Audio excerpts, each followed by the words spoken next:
প্রাথমিকের সহকারী শিক্ষক হিসেবে নিয়োগ বাতিলের প্রতিবাদে চতুর্থ দিনের মতো অবস্থান কর্মসূচি পালন করছেন সুপারিশপ্রাপ্তরা। সকালে জাতীয় প্রেস ক্লাবের সামনে অবস্থান নেন তারা। হাইকোর্ট থেকে নিয়োগ বাতিলের আদেশের পর থেকেই রাজধানীতে বিক্ষোভ করছেন চাকরি প্রত্যাশীরা। তারা বলছেন, বর্তমান সরকারের আমলে তাদের নিয়োগের সুপারিশ করে আবার বাতিলের সিদ্ধান্ত অন্যায়। নতুন চাকরিতে যোগ দেবেন বলে অনেকেই তাদের আগের কর্মস্থল ছেড়ে দিয়েছেন। এখন সরকারের সিদ্ধান্ত পরিবর্তন তাদের বেকার করেছে, তাই নিয়োগের আদেশ না দেওয়া পর্যন্ত তারা আন্দোলন চালিয়ে যাবে।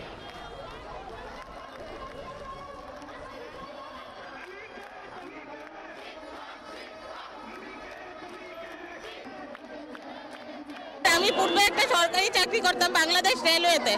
আমি এইখানে প্রাইমারিতে যোগদান করব জন্য আমি আমার পূর্বের সরকারি চাকরিটা ছেড়ে দিয়েছি। নতুন যে প্রজ্ঞাপন হয়েছে এটা মহামান্য জনপ্রশাসন সচিব বলেছে এটা যেন নতুন চাকরির ক্ষেত্রে কার্যকর হবে, কিন্তু এখন আমাদের ক্ষেত্রে কেন এটা হলো? আমরা চূড়ান্ত সুপারিশপ্রাপ্ত হয়েও কেন আমাদের এই চাকরি কেড়ে নেওয়া হলো? আমাদের যত আইনি জটিলতা আছে এই জটিলতাগুলো দ্রুত সমাধান করে আমাদের যেন দ্রুত নিয়োগ দেওয়া হয়।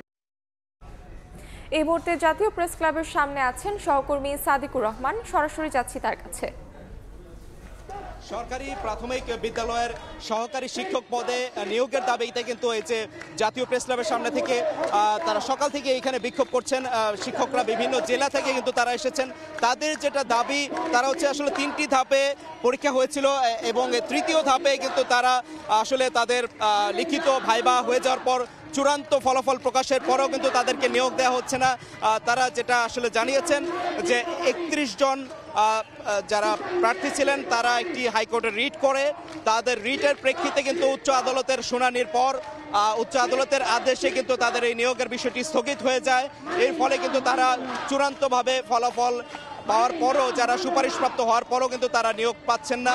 এই জন্য কিন্তু তারা বিক্ষোভ করছেন, যে তারা বলছেন যে ন্যায্য দাবি তাদের, এই ন্যায্য দাবিতে তারা খুব দ্রুত এটা সমাধান চাচ্ছেন, যাতে আইনি জটিলতা নিরসন করে খুব দ্রুত যেন তাদেরকে নিয়োগ দেওয়া হয়, সেই দাবিটি কিন্তু তারা করছেন। এখানে কিন্তু অনেকেই আছেন যারা অন্য চাকরি ছেড়ে দিয়ে এই সহকারী শিক্ষক পদে নিয়োগের জন্য কিন্তু তারা পরীক্ষা দিয়ে এখানে সুপারিশপ্রাপ্ত হওয়ার পরও কিন্তু এখনো চাকরিতে ফিরে যেতে পারছেন না। আসলে তারা চাচ্ছেন খুব দ্রুত যেন সমাধান করা হয়, নয়তো এই যে আন্দোলন তারা করছেন এখানে কিন্তু আসলে হাজার হাজার শিক্ষকরা কিন্তু দেশের বিভিন্ন এলাকা থেকে কিন্তু এসেছেন এবং তারা বলছেন কোনো ধরনের বৈষম্য তারা মেনে নেবেন না।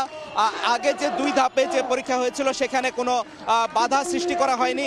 এখানে শুধুমাত্র একটি শেষ পর্যায়ের যে শেষ তৃতীয় ধাপে উচ্চ আদালতে একটি রিট করার মাধ্যমে, একটি রায়ের মাধ্যমে কিন্তু তাদেরকে এখানে আদেশের মাধ্যমে কিন্তু তাদেরকে এই নিয়োগ থেকে বঞ্চিত করা হচ্ছে, সেটা কিন্তু তারা চাচ্ছেন না। তারা কিন্তু বলছেন যেটা এই উচ্চ আদালতের আদেশের বিপরীতে তারা কিন্তু আবার অ্যাপিলেট ডিভিশনে আপিল করবেন এবং এই বিষয়ে তারা খুব দ্রুত হস্তক্ষেপ চাচ্ছেন অন্তর্বর্তী সরকারের প্রধান উপদেষ্টার মাধ্যমে যেন খুব দ্রুত সমস্যাটি সমাধান হয়, খুব দ্রুত যেন যারা সুপারিশপ্রাপ্ত হয়েছেন তাদেরকে যেন নিয়োগ দেওয়া হয়, সেই বিষয়টি তারা দাবি করছেন। এবং অন্যথায় কিন্তু তারা এই যে প্রেস ক্লাবের পাশে যেরকম আন্দোলন করছেন, এই আন্দোলন আরো দুর্বার গতিতে এগিয়ে যাবে এবং তারা বলছেন যে সমাধান না আসা পর্যন্ত তারা এই আন্দোলন থামবেন না এবং আরো বড় হুঁশিয়ারি দিচ্ছেন আরো বড় আন্দোলন ছড়িয়ে দেওয়ার জন্য।